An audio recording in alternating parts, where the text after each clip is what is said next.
Well, welcome. You just heard my good friend and colleague Charles Villarrubia play the whammy out of this terrific, relatively new tuba concerto by Michael Doherty. So we talked about the possibility of doing this, what, a year ago, or maybe even while the piece was being composed. Right. So at any rate, now we've had a chance to go through it, and we've actually done it twice, having done it on Saturday, also at the Round Top Festival. So right. it's a pretty great addition to the repertoire. I think so, and I think suffice it to say that any addition to the repertoire has a good chance of falling into the great addition to the repertoire. Right. It is so limited, but I think you're absolutely right. He definitely writes for the tuba in a very tuneful way. Right. And punctuated by some virtuosic elements Oh, yeah. as well.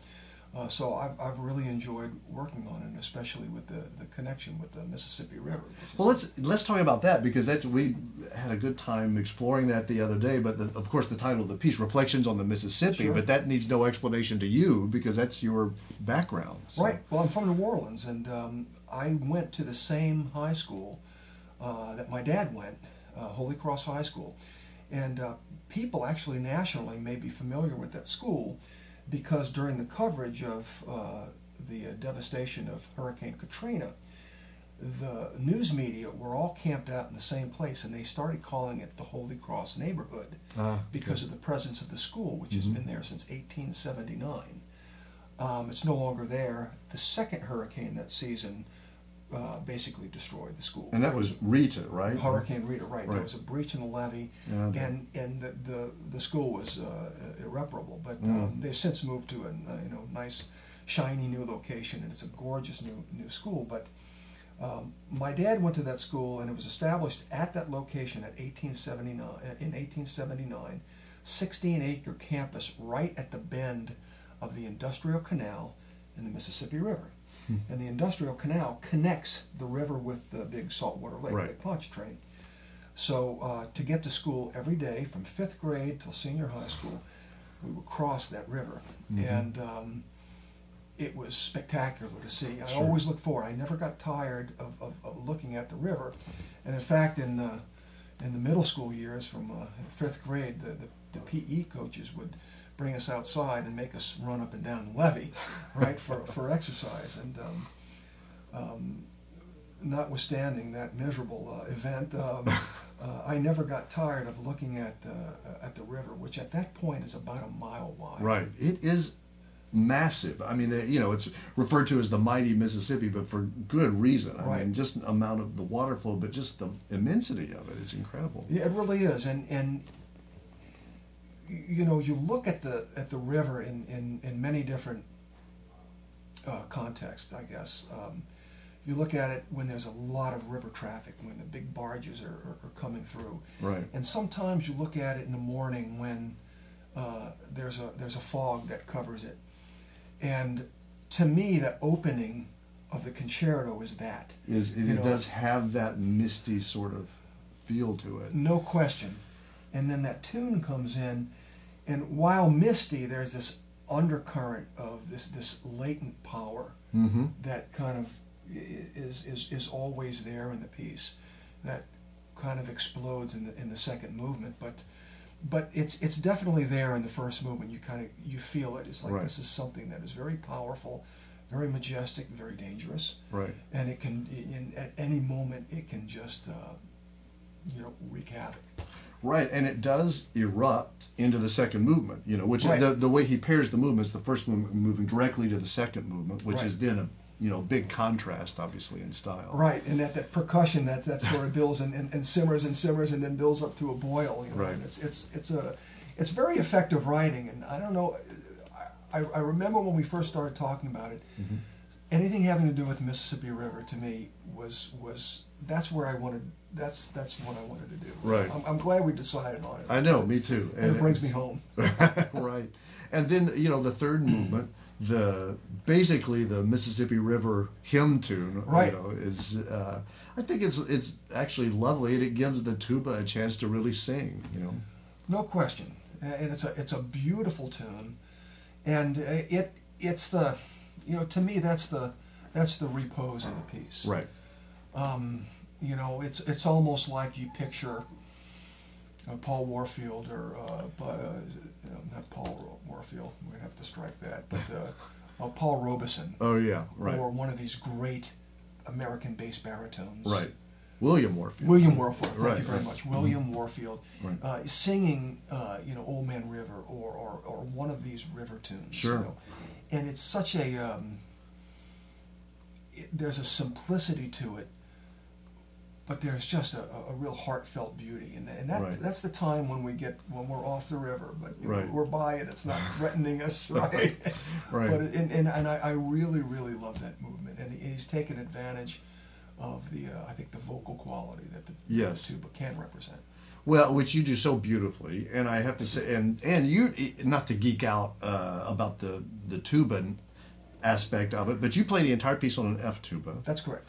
And I could see, and which I think is beautiful the way you do it, and you make that work beautifully. I could see that other people would, maybe play one movement on one tuba, another movement on another tuba. What do you think about that? Or did you just start from the beginning? I think this is an F sure. tuba. Yeah. It's an F tuba piece. Right. And the thing about, I'm okay with geeking out every once in a while, but the thing about the choice of tuba, I think in this regard, as a solo instrument, as we know, it's always a challenge to write for tuba. Sure. With any other collection of instruments. Right. Doesn't matter if it's orchestra, wind band, whomever is surrounding you, the chances of the instrument getting lost because of low overtones is great. Right. So I think the choice of the smaller instrument that has higher overtones that can maybe cut through the texture, I think that's why I opt for that choice. Right, but I think you play the piece so beautifully. It's been a real pleasure to Thank you. jump into this with you. So let's talk a little bit about people are going to hear your music video that you guys produced, which is one of those things that I have no idea. I haven't looked recently to see what the count is on the YouTube tally, but it's spectacularly high. So well, I think at this time we have in the neighborhood of 315,000 views. Right. And this is I'm flabbergasted by this whole thing, and I think we've talked before about our various stages of comfort with social media. Right. Mine is comfort or discomfort. Yeah, discomfort. Mine is strongly in the discomfort area, only because typically I didn't grow up with it, and I'm a little more old school in the way I communicate. But I learn from my students, and I've had some amazingly gifted students, both as instrumentalists and musicians, and in understanding how to promote oneself through social media. And so when we started to talk about this possibility,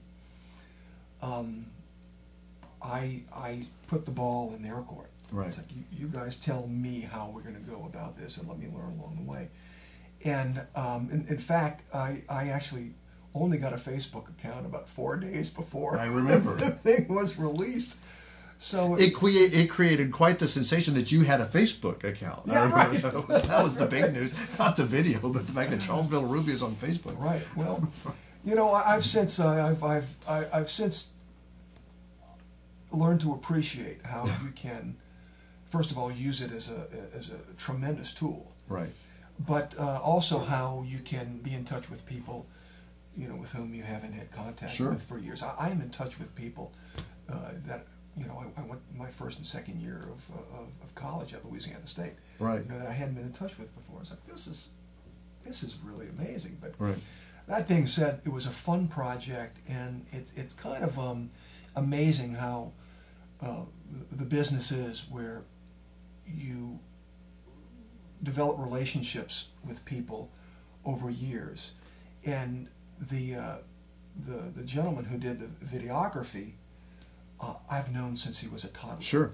Right. Taylor Rudd, who's whose dad teaches trumpet at Baylor. Dad, right? You know, and Whiff and I have been friends for decades now. Right. We're working together, and you know, there were more times when we were traveling when Whiff and I would spend more during a given year. Whiff and I would spend more nights in a hotel room together Sure. than my wife and I, just because of the nature of the business, how Right. busy we were. But his youngest son is a tremendously gifted videographer, and we sat down over coffee, and he said, just asked me what story I wanted to tell. Mm-hmm. And I said, I have an idea of a story, but I know exactly what piece I want to use. Sure. And so I've loved this this spiritual for a long time, and especially. That's a great arrangement. Oh, well, thanks. And that was done by another, you know, compatriot of mine, David Gluck, who is a percussionist in rhythm and brass, Mm-hmm. and we've been working together also for decades, and is a beautiful writer. And you know, the piece, as many people know, I think many people know it from the Alison Krauss version, Right. from the Coen Brothers movie, Oh Brother, Right. Where Art Thou? And it's the scene where everybody's just walking down the river to be Right. baptized, and there's something about the simplicity of the tune, and you know, here we are again on the river. But the theme. river theme, I know. Yeah, it seems to be pervasive But right now. I love it, you know, and it's water has always been part of my life, and I want to make sure it's part of my child's life as Sure. well. And it's something so inspiring about in any body of water to me. But I was really happy to have the students in the studio have the opportunity to be part of a professional